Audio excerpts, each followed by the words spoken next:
the way to English Harbour.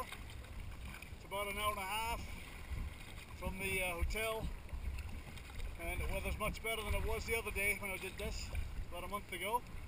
The shower off to the east is moving pretty quickly.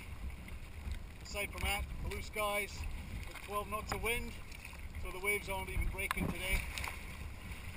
Tracy, you'd love it. Tracy would love this. Hey, just keep paddling.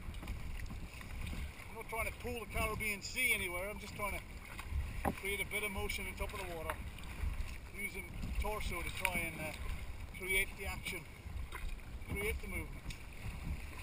We're getting a little bit of surfing on the front of the waves as well as we proceed to the west.